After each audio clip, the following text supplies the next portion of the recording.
오늘 하나님께서 우리에게 주시는 말씀은 신약성경 마태복음 25장 14절에서 30절까지의 말씀입니다. 마태복음 25장 14절에서 30절까지의 말씀, 저와 여러분이 천천히 한 절씩 교독하겠습니다. 또 어떤 사람이 타국에 갈 때 그 종들을 불러 자기 소유를 맡김과 같으니 각각 그 재능대로 한 사람에게는 금 5달란트를, 한 사람에게는 2달란트를, 한 사람에게는 1달란트를 주고 떠났더니 5달란트 받은 자는 바로 가서 그곳으로 장사하여 또 5달란트를 남기고 2달란트 받은 자도 그같이 하여 또 2달란트를 남겼으되 1달란트 받은 자는 가서 땅을 파고 그 주인의 돈을 감추어 두었더니 오랜 후에 그 종의 주인이 돌아와 그들과 결산할세. 5달란트 받았던 자는 5달란트를 더 가지고 와서 이르되 주인이여 내게 5달란트를 주셨는데 보소서 내가 또 5달란트를 남겼나이다.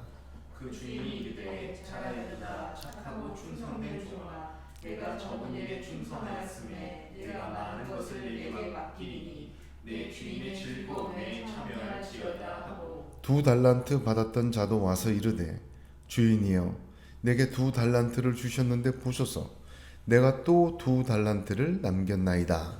그 주인이 이르되 잘하였다. 착하고 충성된 종아, 내가 적은 일에 충성하였음에 내가 많은 것을 내게 맡기리니 내 주인의 즐거움에 참여할지어다 하고 1달란트 받았던 자는 와서 이르되 주인이여 당신은 굳은 사람이라 심지 않은 데서 거두고 해치지 않은 데서 모으는 줄 내가 알았으므로 두려워하여 나가서 당신의 달란트를 땅에 감추어 두었었나이다.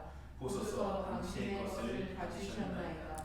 그 주인이 대답하여 이르되 악하고 게으른 종아 나는 심지 않은 데서 거두고 해치지 않은 데서 모으는 줄로 네가 알았느냐. 그러면 내가 마땅히 내 돈을 취하려는 자에게 맡겼다가 내가 돌아와서 내 원금과 이자를 받게 하였을 것이니라 하고 그에게서 그 한 달란트를 빼앗아 10달란트 가진 자에게 주라. 무릇 있는 자는 다 풍족하게 되고 없는 자는 그 있는 것까지 빼앗기리라. 같이 읽습니다. 이 무익한 종을 바깥 어두운 데로 내쫓으라. 거기서 슬피 울며 이를 갈리라 하니라. 아멘. 오늘 읽은 본문은 달란트의 비유다, 그렇게 잘 알려져 있는 말씀입니다. 예수님의 비유 가운데 가장 긴 비유이며 후반부에 있는 결론 또한 어떤 비유보다 가장 긴 비유로 특징 지을 수가 있습니다. 오늘 저와 여러분이 이 주님 말씀 통해서 착하고 충성된 종아라는 칭찬과 은혜와 축복을 받는 그런 사람 되시기를 예수의 이름으로 축복합니다. 제일 먼저 본문을 잘 이해하는 것이 중요합니다. 가장 긴 본문이고 가장 긴 결론이 있기 때문에 오늘 이 말씀은 본문을 얼마만큼 잘 이해하느냐에 따라 굉장한 은혜가 달라집니다. 이 비유의 표면적인, 즉 드러나는 교훈은 5달란트, 2달란트 모두 갑절을 남겼고 칭찬받았다. 그러나 1달란트 받은 종은 땅에 파묻어 두었다가 주인에게 돌려주었는데 악하고 게으른 종이라는 책망받고 책망으로 안 끝나고 어두운 데 내쫓겨 나갔다. 그래서 이 표면적 결과를 보면 어떤 결론에 도착하냐면 무조건 남겨야 한다. 무조건 해야 한다. 결과에 집중하게 됩니다. 29절에 무릇 있는 자는 받아 풍족하게 되고 없는 자는 그 있는 것까지 빼앗기리라의 결론인데, 이 비유의 결론인데, 이 결론조차 이 표면적 내용을 표면적으로 이해하면 아멘하기 쉽지가 않습니다. 있는 자를 좀 덜어내서 없는 자에게 주어야 공정한 거 아니겠습니까? 그러나 있는 자는 더 받아 풍족하게 되고 없는 자는 있는 것까지도 빼앗긴다는 이 말에는 무자비하고 공정하지 못하고 파괴적이라는 생각이 들 수밖에 없어서 잘 표면적으로 이해하면 해석이 어려워지고 일편향적이 되고 자기 주장 형태로 바뀌게 되는 위험에 빠지게 됩니다. 이 비유의 초점은 그러나 표면적인 것에 있지 않습니다. 오히려 표면적인 결과, 그 결과를 초래한 내면적인 원인들과 과정이 초점입니다. 왜냐하면 이 비유의 초점은 종이 아니라 주인이 초점이기 때문입니다. 종에게 일어난 일이 초점이 되면 표면적 결과를 집중하게 되고 주인에게 집중하게 되면 그 과정과 내면적 원인을 집중하게 되는 것입니다. 주인에게 초점을 맞추면 내면적인 것들이 드러나고 천국은 하나님의 나라다. 하나님의 통치와 하나님의 임재가 충만한 것이다. 그러므로 종이 아니라 주인이신 하나님에게 초점을 맞출 때 이 말씀을 하신 예수님의 말씀의 본뜻이, 가르침이, 지혜가 그대로 드러나게 되어 있습니다. 우리가 알아야 할 깊은 것은 우리 자신이 아니라 하나님이십니다. 하나님을 모르고 우리 자신을 볼 때 우리는 잘못 보게 됩니다. 하나님을 잘 보고 우리 자신을 볼 때, 하나님을 알고 우리가 종됨을 알 때 비로소 우리의 모습도 보이고 은혜도 되는 것입니다. 천국을 완성하실 때 다시 오실 주님은 그때 이렇게 하신다는 말입니다. 그러기에 주인에게 초점을 맞추면 그 내면적인 원인들과 과정이 얼마나 은혜롭고 하나님의 뜻이 얼마나 풍성한지를 이해하지 못하고 아멘할 수가 없게 되는 말입니다.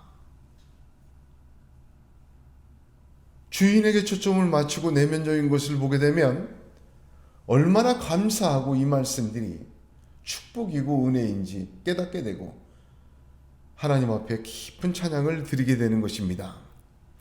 따라서 종에게 초점을 맞추어 그 표면적인 결과를 숙고하는 것은 주님의 가르침의 수박 겉핥기가 되는 것입니다. 우리가 먹어야 할 양식은 그 겉껍질을 깨고 달고 시원하고 부드럽고 붉은 수박의 속살입니다. 본문의 비유에는 곳곳에 그 속살, 주인에게 집중하게 하는 말씀이 가득합니다. 따라서 그 내면의 뜻을 살피기 위해서 이 비유는 우선적으로 본문 자체를 한 절 한 절 각 말씀을 주인에게 초점을 맞추어 이해하는 것이 필수적입니다. 그럴 때 표면과 내면을 뒤섞지 않게 돼요. 수박도 보세요. 껍질 까지 않고 그 껍질과 속살을 한pe 섞어버리면 절대로 먹을 수가 없습니다. 먹을 수가 없어요. 진작 알아야 할 것을 무시하거나 놓치지 않게 됩니다. 하나님의 말씀은 7번 단련한 은과 같다고 했는데 이 하나님의 말씀, 불순물이 제거된 순도 100%의 이 주님의 말씀, 하나님의 지혜와 계시로 주신 말씀, 이것을 감사하면서 하나하나 살펴보는 과정이 저와 여러분에게 있기를 원합니다. 말씀 자체를 주인에게 초점을 맞아 하나하나 살펴보면 성령께서 각자에게 역사하실 줄로 믿습니다. 먼저 14절을 한번 보겠습니다. 제일 먼저 시작이죠. 14절은 또 어떤 사람이 타국에 갈 때 그 종들을 불러 자기 소유를 맡긴과 같으니 이렇게 되어 있습니다. 헬라어 원문을 보면 시작의 또와 맨 마지막에 같으니가 한 묶음으로 제일 먼저 나옵니다. 그래서 원문적 해석을 직역하면 이렇습니다. 확실히 이와 똑같다. 무슨 말인지 알겠습니까? 확정적 단언입니다. 예수 그리스도께서 다시 오셔서 이 말 하나님 나라에서는 정말 이렇게 된다라는 확정적 단언을 먼저 하고 시작하는 거예요. 그러기에 이 달란트의 비유는 표면적으로 이해해서는 안 됩니다. 아주 깊이 한 단어 한 단어 정확하게 주님의 뜻을 주인에게 초점을 맞추어 바라보아야 합니다.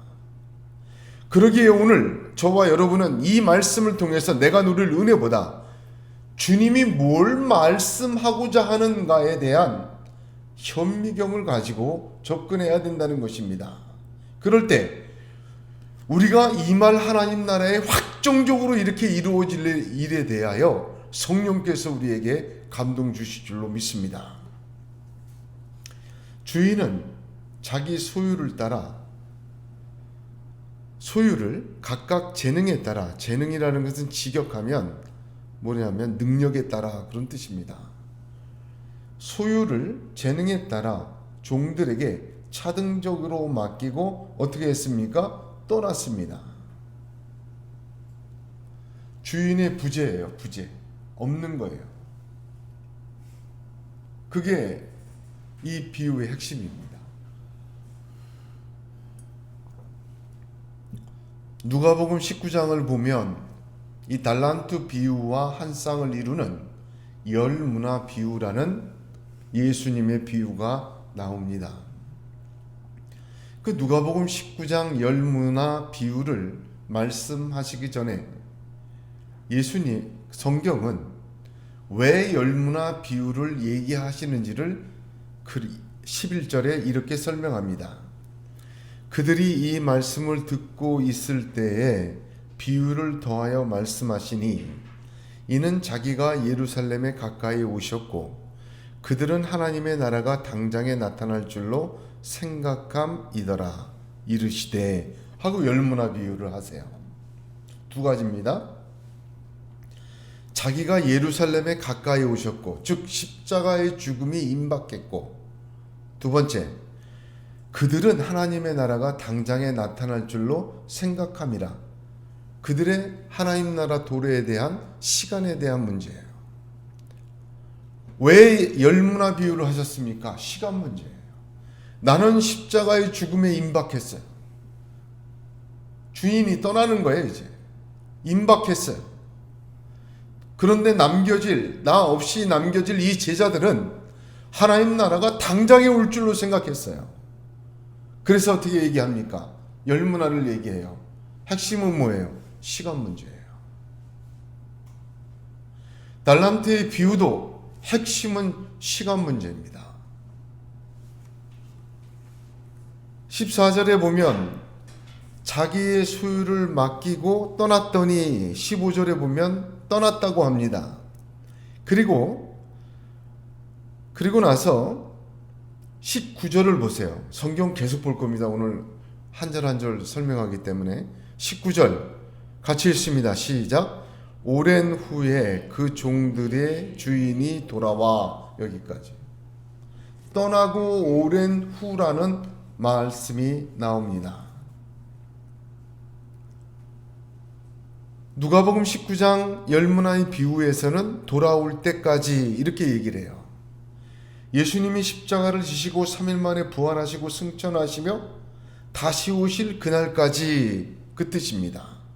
오랜 후에라는 말은 그날까지의 시간, 언제일지 모르고 우리의 시간과는 다른 것이며 불시에 오는 시간임을 가르쳐주고 있어요.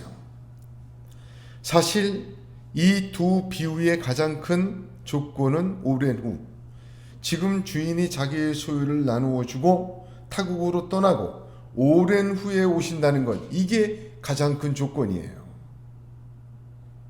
그러므로 종들은 그 주인이 떠나시고 다시 오실 그 사이 시간에 어떻게 살았느냐에 따라 착하고 충성된 종인지 악하고 게으른 종인지 더 많은 것으로 맡겨주실 것인지 어두운데 내어 쫓겨 슬피 울며 이를 갈 것인지 결정된다는 것입니다.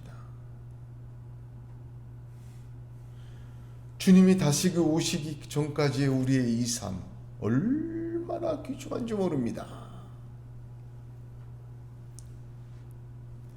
하나님의 나라는 부러진 씨앗처럼 싹이 나고 자라고 왕성하게 열매를 맺어가고 있습니다. 이건 누구도 막을 수가 없어요. 이 시간에 우리는 포도원의 품꾼의 비유처럼 씨앗을 받고 원망하다가 먼저 된 것이 나중될 수도 있고, 우리의 나중된 것은 아직 해가 있는 동안 일하면 언제든지 먼저 되게 하시는 은혜 속에도 있습니다. 그리고 주님 다시 오시기까지 이 주어진 시간에 우리는 착하고 충성된 종으로 큰 축복을 받을 수 있다는 말입니다.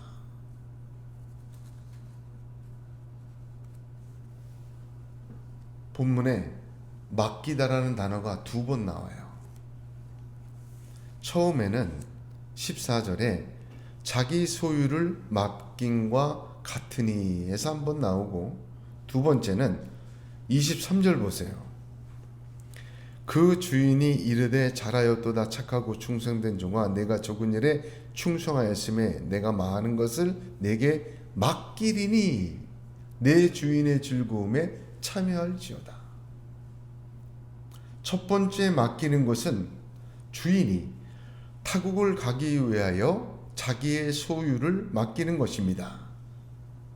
이 처음에 맡기시는 이 맡김은 두 번째 맡기심의 근거가 돼요. 무슨 말인지 아시겠죠? 지금 이 땅에서 우리에게 맡겨주신 것은 영원한 하늘나라에서 우리에게 맡겨주실 것에 근거가 된다는 말입니다. 여기에 하나님 뜻이 있어요. 하나님은 우리에게 자신의 것을 맡겨주시려고 하는 하나님이에요. 굉장히 중요한 말입니다, 이 단어.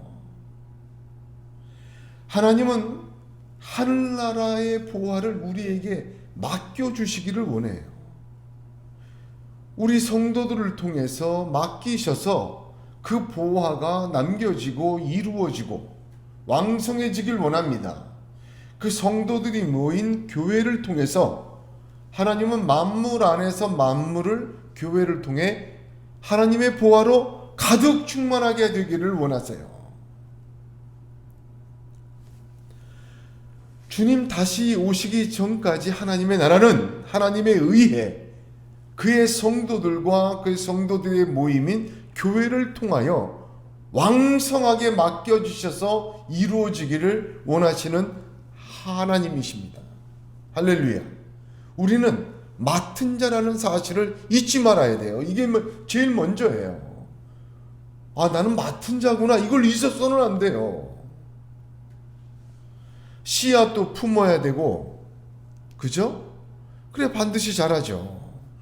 포도원에서도 일해야 됩니다.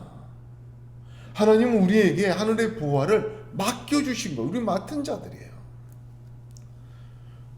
썩는 양식을 위하여 일하지 말고 썩지 않는 것을 위하여 일하라 하셨습니다. 하나님은 자신의 종들에게 자신의 보화를 맡기신 것입니다. 여기 달란트라는 걸 보면 굉장히 좀 큰 액수입니다. 당시의 달란트는 두 가지로 사용되었어요. 하나는 무게를 재는 단위, 지금처럼 킬로그램. 또 하나는 화폐의 단위였습니다. 데나리온, 아사리온, 무나, 달란트, 화폐의 단위. 무게의 단위로 했을 때 달란트는 34kg예요.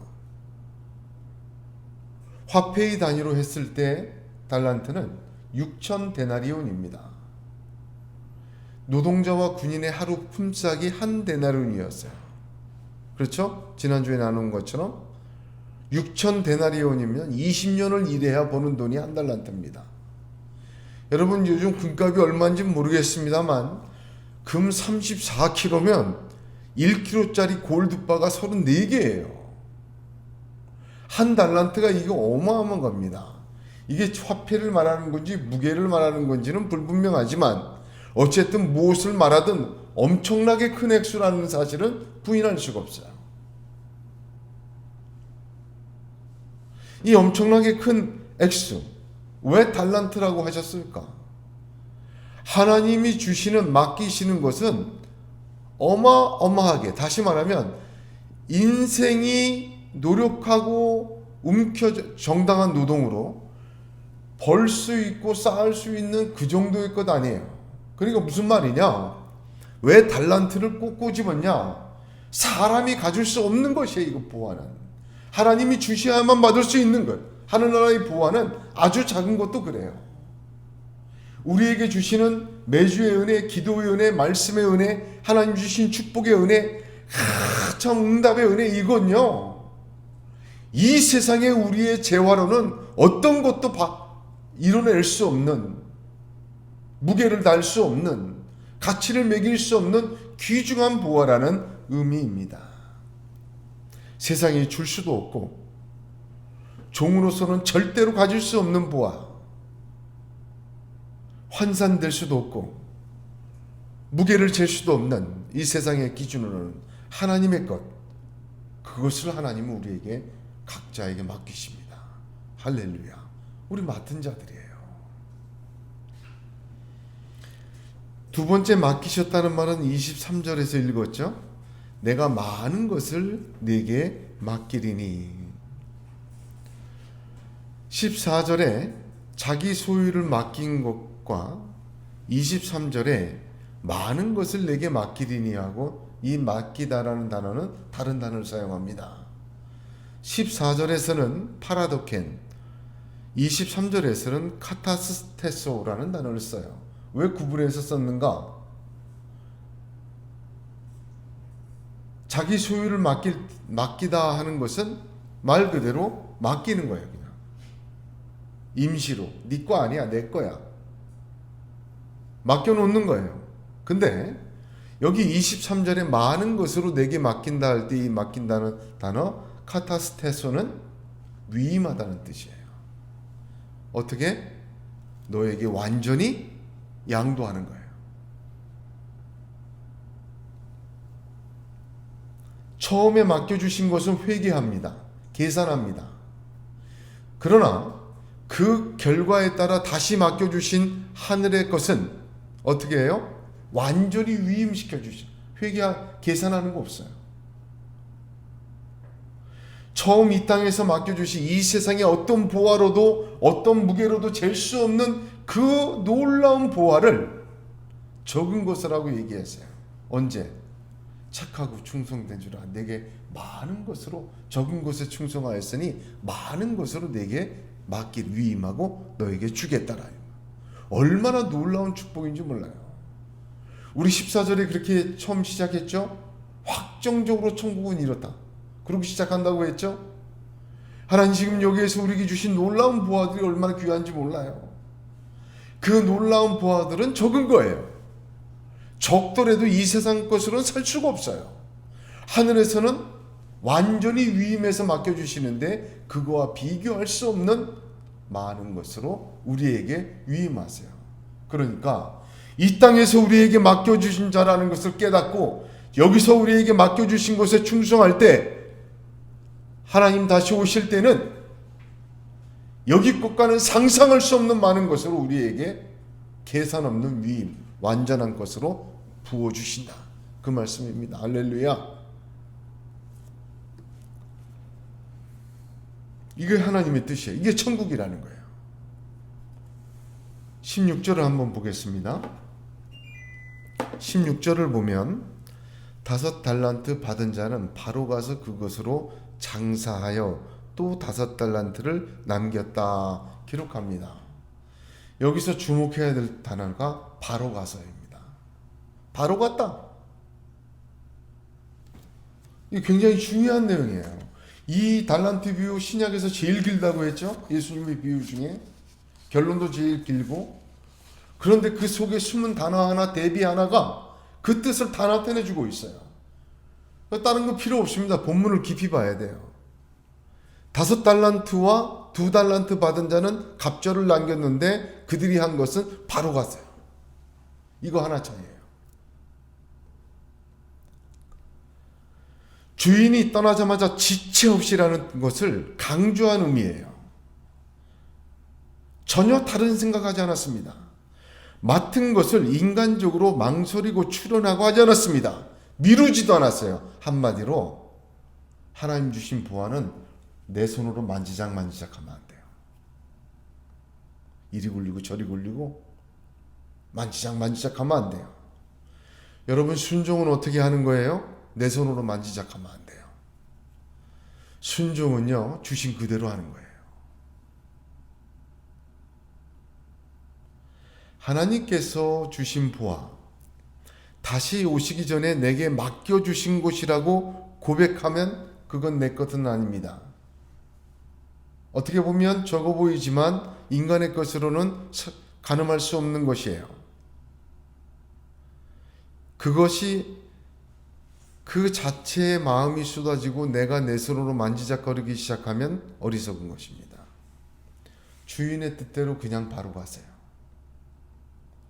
그런데 한 달란트 받은 종 18절을 보세요.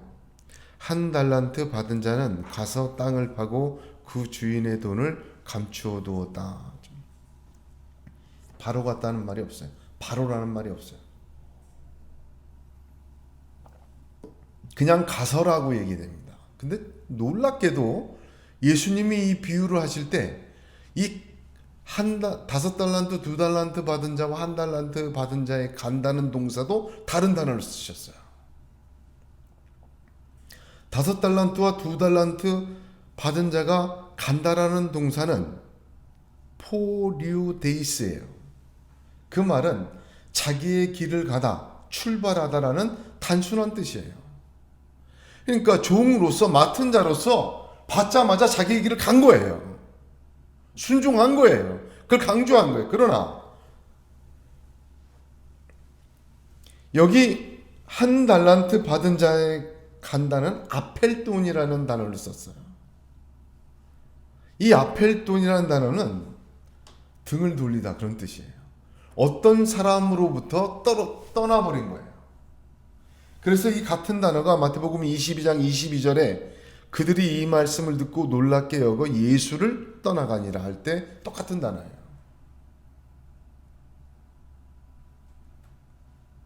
한 달란트 받은 종은 제일 먼저 바로 가지 않았어요. 만지작 했어요.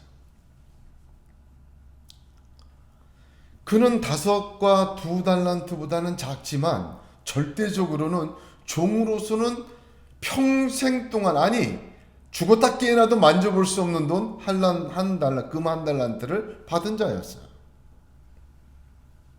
그런데 바로 가지 않았어요.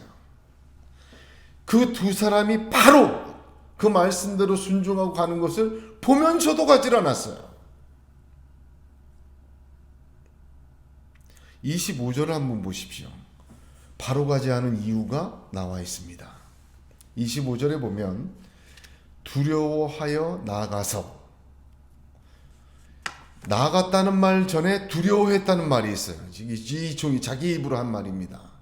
바로 가지 않은 이유가 여기 있습니다. 바로 안 가고 뭘 했어요?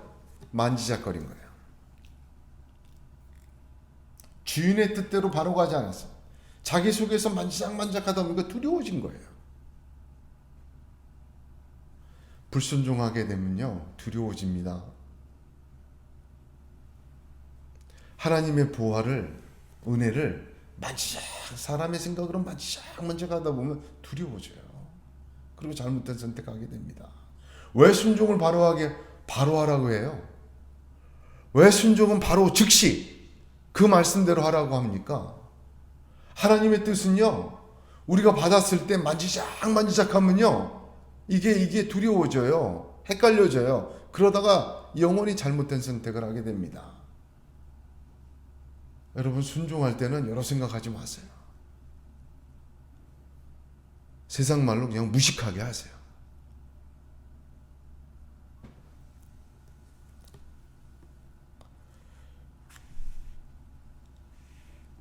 하나님의 주신 무화는 처음에 맡기신 것은 내게 아니에요. 주인의 소유예요. 맡겨주신 거예요.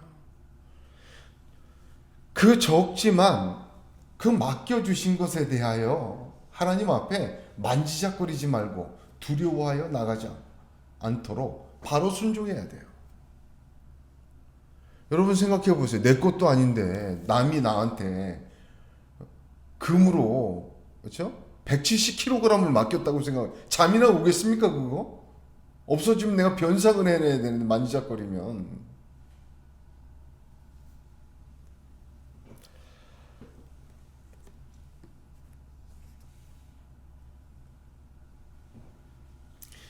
두려워하여 나갔다는데 이 두렵다라는 말도 도주하다 그런 뜻이에요. 그러니까 경외가 아니라 무서워서 막 도망가 버린다 그런 뜻인데 이 시제가 참 중요합니다. 부정과거예요. 두려워했다는 이 시제가 부정과거예요. 무슨 뜻이냐? 생각하면 생각할수록 무서워 도망치고 싶었던 거예요. 바로 안 가고 그거 한 거예요. 생각하고 생각하면 무서워 도망치고 싶어. 바로 안 가고 주물럭주물럭 한 거예요. 손에 붙잡고. 계산해 본 거예요. 자에게.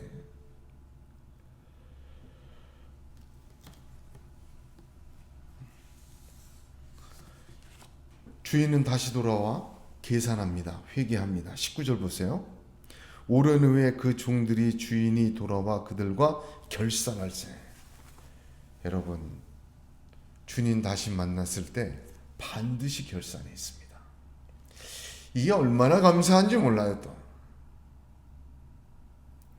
고린도후서 5장 11절에 이는 우리가 다 반드시 그리스도의 심판대 앞에 드러나 각각 선악간에 그 몸으로 행한 것을 따라 받으려 함이라.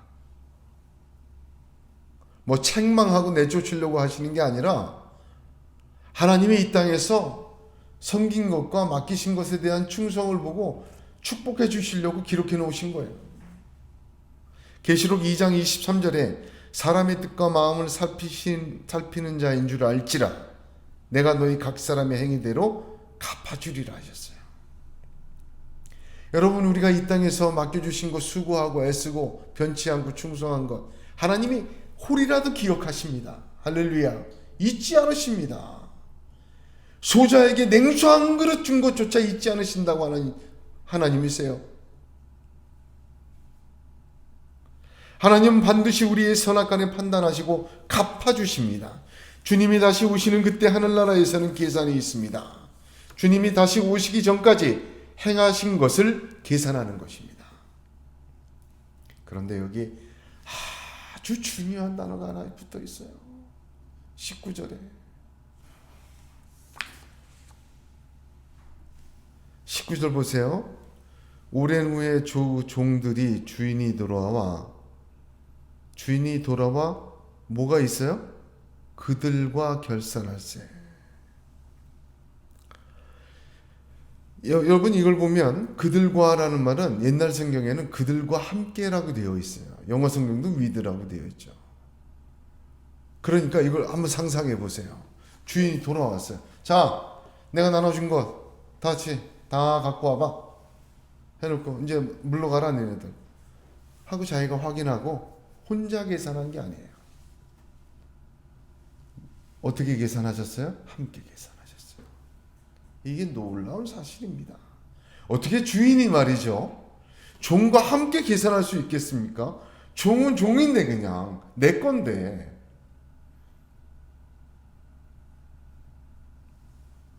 주인 혼자 계산하지 않으세요.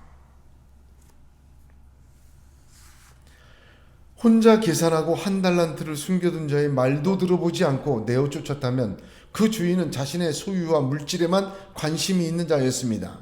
그러나 주인은 함께 계산하였습니다. 그리고 남긴 자들에게는 비교할 수 없는 상을 주십니다. 칭찬을 합니다. 주인의 의도는 자신의 재산을 불리는 것이 아니라 함께 나누는 것임을 보여주는 말씀이에요. 하나님은 하나님 나라를 우리 나눠주길 원하세요. 좁은 문입니다. 그러나 하나님 나라를 나눠주길 원하세요.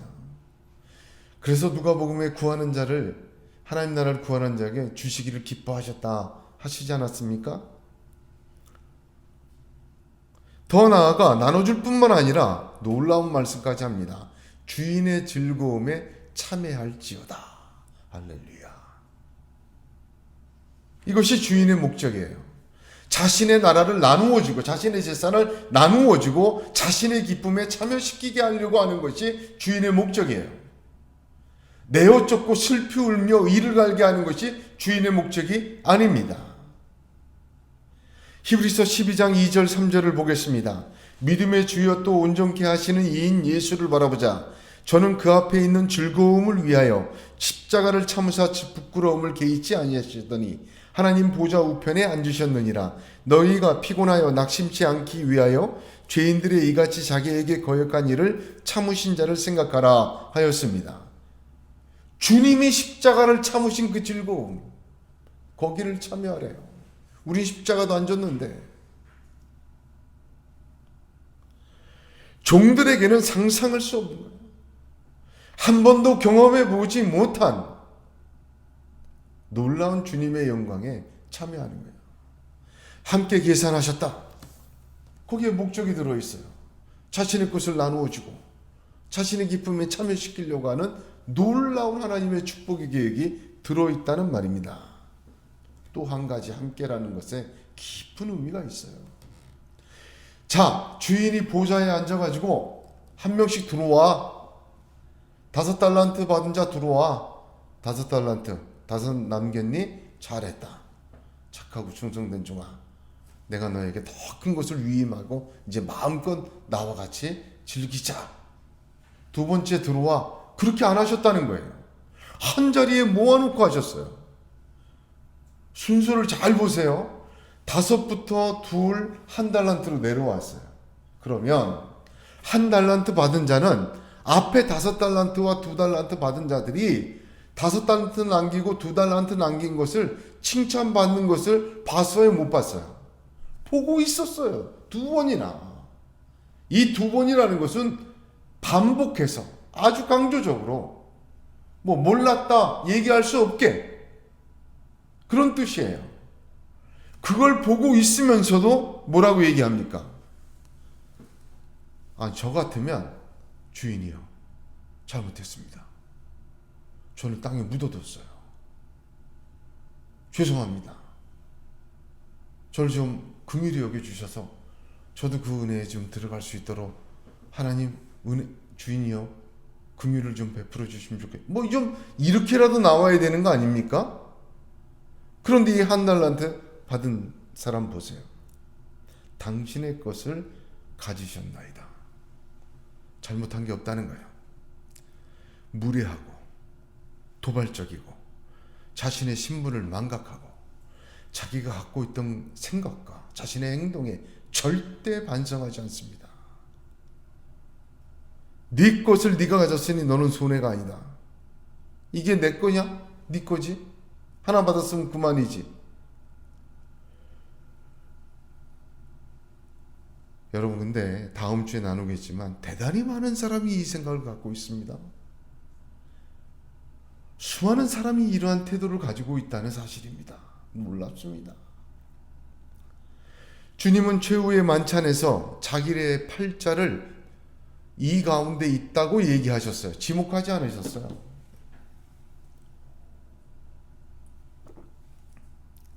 그래서 제자들이 수근수근합니다. 누구냐? 한번 물어봐. 누구야? 주님이 가룟 유다를 향해서 바로 너야! 라고 얘기하지 않으시고 그릇에 손을 넣는 자가 그이니라 그러셔요. 그런데 가룟 유다가 손을 집어넣습니다. 왜 주님이 이 가운데 있는 자라 첫 번째 회개할 기회였어요. 그러도 자신이라고 회개하지 않자 그릇에 손 넣는 자라고 마지막 기회를 주신 거예요. 그런데 손을 넣어버립니다. 함께 계산하신 것은 공개적으로 주인의 계산의 목적을 보여줍니다. 이것은 심판이 아니라 기회요, 축복입니다.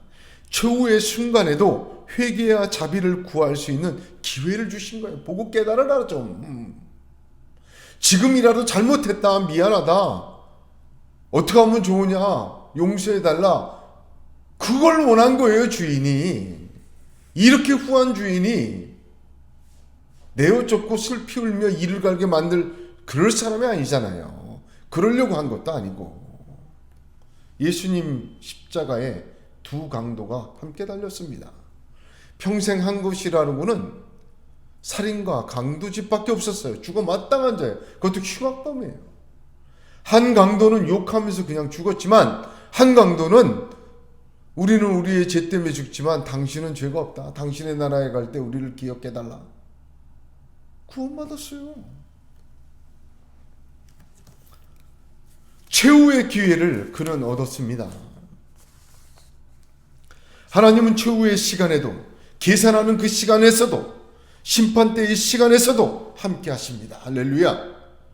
결국 우리로 하여금 회개의 기회를 말살하거나 빼앗아가지 않으십니다. 하나님은 하나님 앞에 진심으로 우리가 엎드려 자비를 구하고 하나님 앞에 은혜 구하기를 원하시는 하나님이십니다. 그것이 함께 계산했다는 의미예요. 두 가지. 20절에서 25절은 계산의 장면을 아주 상세하게 기록하고 있습니다. 여기 굉장히 많은 은혜가 있어요. 착하고 충성된 종과 악하고 게으른 종으로 대비시킵니다. 20절에서 25절. 이 악하고 게으른 종은 한 번 더 무익한 종으로 최종 판결됩니다. 왜?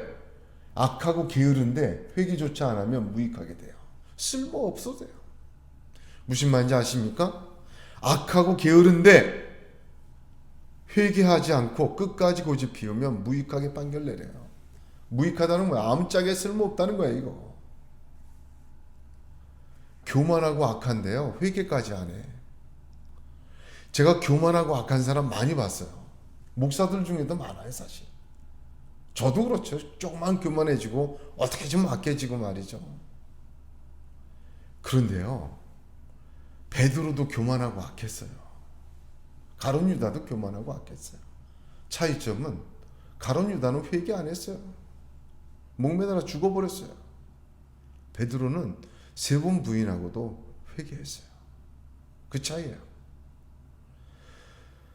여러분, 어떻게 보면 우리는 착하고 충성된 종과 악하고 게으른 종으로 나뉠 수는 있어요. 그러나 무익한 종이라는 판결까지 받아서는 안 돼요.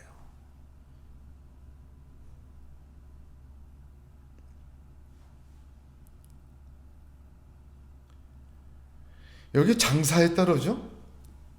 5달란트, 2달란트 받은 자. 16절에 보면 바로 가서 그것으로 장사했다. 장사했다는 말이죠. 영어 성경을 다 보면 트레이드, 무역하다, 교환하다. 어떤 쉬운 영어 성경은 사고 팔았다, 그렇게 적혀 있어요. NIV 성경만 work, 일했다라는 단어를 쓰고 있습니다. 헬라어 원문을 보게 되면 장사보다는 그걸 가지고 일을 한 거예요. 거기에 더 집중되어 있어요. 그러니까 장사에 너무 매이면 안 됩니다. 회개할 때 두 종의 답변에 20절을 보면 내게 굉장히 중요한 고백이 있어요. 20절 보세요. 5달란트 받았던 자는 5달란트를 더 가지고 와서 이르되, 그가 한 말을 보세요. 주인이여 내게 5달란트를 주셨는데. 그렇지만 1달란트 받은 자는, 그죠? 와서 이르되, 24절에 와서 이르되 주인이여 당신은 굳은 사람이라. 이 말이 없어요. 5달란트와 2달란트 받은 자는 주인을 만나자마자 당신이 주셨는데, 완전한 고백의 차이가 있습니다. 5달란트, 2달란트 받은 자들은 주인의 것이고 주인의 소유였음을 잊지 않았어요. 끝까지. 또한 주인의 계산하심도 잊지 않았어요. 나를 믿고 맡겨주신 주인의 귀한 보화입니다. 그 소유권을 잊지 않았고 그 주인이 다시 돌아와 계산할 것도 잊지 않았어요. 남기다, 장사하여 남겼다라는 말, 남기다라는 것 시제도 부정과거예요. 무슨 말입니까? 열심히 일해 계속해서 남긴 거예요. 어느 한순간에 뭐 5달란트 배팅해갖고 5달란트 딱 딴 거 아니에요. 주인이 올 때까지 오랫동안 그거 하고 계속 일한 거예요. 그래서 남겨온 거예요. 남겨온 거. 한 푼도 손을 안 댄 거예요. 남겨온 거예요. 한 달란트 받은 자에게 이 고백이 없어요. 분명한 대조입니다. 반복적으로 그는 일했어요. 남기고 있었다. 한순간도 주인의 것임을 잊지 않고 수고했어요. 그러기에 주인 만나자마자 주인님께서 주셨는데 이렇게 말하고 나오는 겁니다.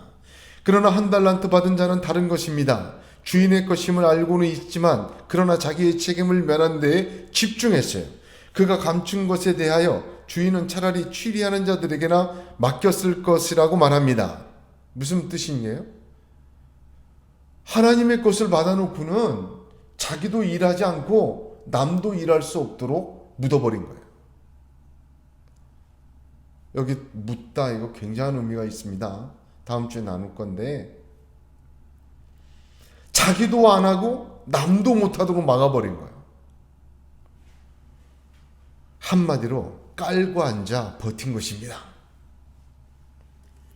주인은 먼저 두 종을 평가합니다. 착하고 충성된 자. 내게 주셨다는 것을 고백하고 늘 다시 오실 주님을 생각하며 잊지 않고 일하던 자들을 이렇게 평가하는 겁니다. 남겼기 때문이 아니라 말입니다. 그들의 그 마음과 생각이 그런 고백이 자 보세요. 착하고 충성된 종아 존재에 대한 평가예요. 무슨 말인지 알겠죠? 내가 굿잡 일을 잘했다 그 뜻도 아니잖아요. 네 존재 자체가 착하고 충성되었다 아니야. 자 23절 보세요. 그 주인이 일하되 잘하여도다 착하고 충성된 종아 존재를 먼저 얘기하세요. 내가 적은 일에 충성하였음에 일을 얘기합니다. 그 다음에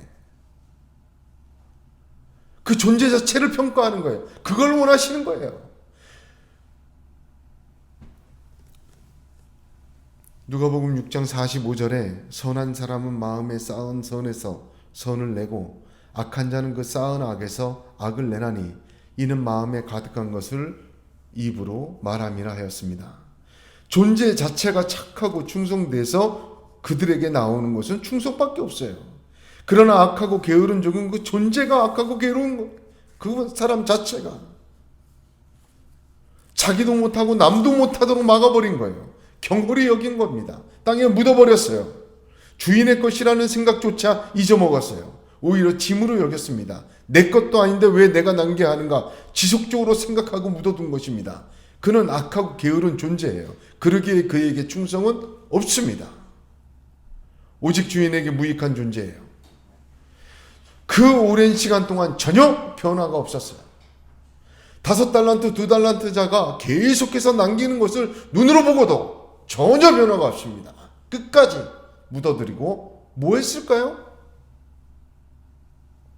저게 이거 궁금하더라고. 1달란트 받은 종. 맡겨놓고 떠났으니까 주인 없으니까 주인을 섬겨야 될 일도 없으니까 먹고 노는 거예요. 지난주에 나는 포도원 풍구회처럼 왜 종일토록 여기서 놀고 있느냐 하는 말씀처럼 이 1달란트 받은 자 목이 고든 자입니다. 끝까지 좀 불안해하지 않았을까? 저 두 사람은 저렇게 하는데 난 이래도 되나? 이런 생각조차 없었나 봐요. 성경에서는 악하고 게으른 것을 얼마나 경고하는지 몰라요. 구약의 잠언에 어마어마하게 많이 나와요. 악하고 게으른 게. 신약 히브리서까지 성경 전체는 악하고 게으른 것을 어마어마하게 경고합니다. 이것도 특히 악하고 게으름은 한 쌍으로 나와요. 악하면 게을러요. 게으름은 악해요. 잠언 10장 23, 26절을 한번 보겠습니다. 미련한 자는 행악으로 낙을 삼는 것 같이 명철한 자는 지혜로 낙을 삼으리라.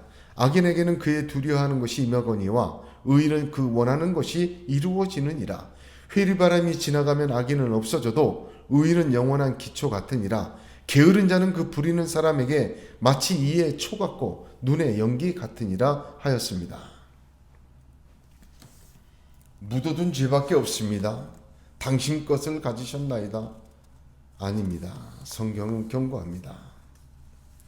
이 비유의 결론은 무엇입니까? 무릇 29절 있는 자는 받아 풍족하게 되고 없는 자는 그 있는 것까지 빼앗기리라.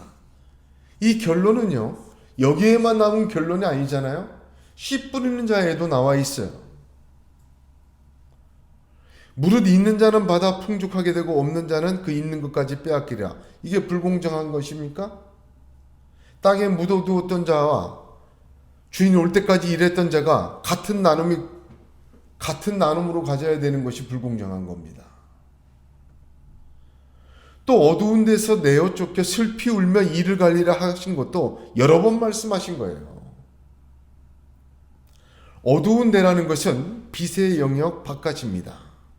즉 하나님의 모든 통치와 은혜 제외된 곳을 말해요. 베드로후서 2장 4절을 보면 하나님이 범죄한 천사들을 용서치 아니하시고 지옥에 던져 어두운 구덩이에 두어 심판 때까지 지키게 하셨으며, 지옥이라고 바로 얘기하지 않으시고 지옥과는 다른 표현 어두운 데로 쫓아내셨다고 했어요. 여기에도 깊은 의미가 있습니다. 지옥은 어둡지만 어두운 데는 지옥만을 얘기하진 않아요. 베드로전서 2장 9절을 보면 오직 너희는 택하신 족속이요 왕같은 제사장들이요 거룩한 나라요 그의 소유된 백성이니 이는 너희를 어두운 데서 불러내어 그의 기이한 빛에 들어가게 하신 자의 아름다운 덕을 선전하게 하려 하심이라 하신 것처럼, 주인과 관계없던 자, 주인과 관계없던 곳, 하나님과 관계없는 상태, 어두운 곳이라고 얘기합니다. 이 한 달란트 받은 종은 주인과 무관하게 자신의 생각과 뜻대로 살았습니다. 그에게 주인은 자신과 상관없는 곳으로 내어 쫓으신 것입니다. 이는 그동안 주인과 상관이 있는 자로서 주인의 울타리 안에서 그 빛 가운데서 살았던 자체가 얼마나 큰 은혜요 축복이었다는 사실을 뼈저리 이게 체험하게 하시는 거예요. 그 어두운 데서 그가 하는 것은 주인의 즐거움에 참여하는 것도 아니고 더 많은 것을 위임받는 것도 아닙니다. 오직 슬피 울며 이를 가는 것만이 있습니다. 근데 슬피 울며 이를 갈았다 이 표현이요, 베드로가 3번 주님을 부인하고 통곡하는 후회 같은 것을 말하는가? 아닙니다. 이를 간다는 것은 여러 번 표현되어 있는데 이것은 성경에서는 마귀의 짓이라고 얘기해요. 마가복음 9장 18절에 귀신이 어디서든지 저를 잡으면 거꾸로 저 거품을 흘리며 이를 갈며 그리고 파리하여 가는지라. 또 이를 간다는 것은 성경에서 원한을 품고 원망하는 것을 이야기합니다. 사도행전 7장 54절에 저희가 이 말을 듣고 마음에 찔려 저를 향하여 이를 갈건을 합니다. 그러니 슬피 우는 것도 그때 잘할 것 말하는 후회하는 슬픔이 아니에요. 원통한 거예요. 자기 처지가. 자기 뜻대로 하지 못해 원통한 거예요. 내가 뭘 잘못했나? 회개가 없는 거예요.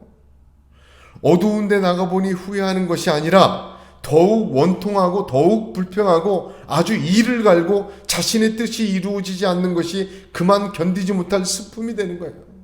악하고 게으른 종은 무익한 종으로 판결되어 어두운 데 내쫓겨서도 그 악하고 게으름, 쌓은 악하고 게으름 속에서 악과 게으름을 내는 것입니다. 어두운 데 있는 자의 모습을 적나라하게 보여줍니다. 같은 종으로 있을 때, 그가 상대적으로 적지만 같이 달란트를 받았을 때, 오랜 시간 동안 기회를 누릴 때 그는 악을 계속해서 남겨왔던 거예요. 5달란트와 2달란트 받은 자는 주인의 것을 보화를 남겼고, 1달란트 받은 자가 남긴 건 무엇입니까? 악을 쌓아서 악을 남긴 거예요. 무서운 이야기입니다. 그의 존재는 회복 불능이 되었습니다. 그 어두운 데서조차 그 본색이 드러나고 그는 본래 악하고 게으른 존재였던 것입니다. 오늘 저와 여러분에게 하나님은 이 말씀 자체를 깊이 이해하게 하셨습니다. 여기다 무슨 설명과 여기다 무슨 결론과 여기다 무슨 지혜와 여기 자체에 무슨 의미를 부여할 일이 없어요. 이 자체가 다 있어요. 성경 자체를 깊이 봐야 돼. 이 말씀은 한 주간 동안 이 말씀을 깊이 묵상하시기 바랍니다. 한 절 한 절 같이 깊이 나누게 하신 하나님은 각자에게 이 말씀을 주셨습니다.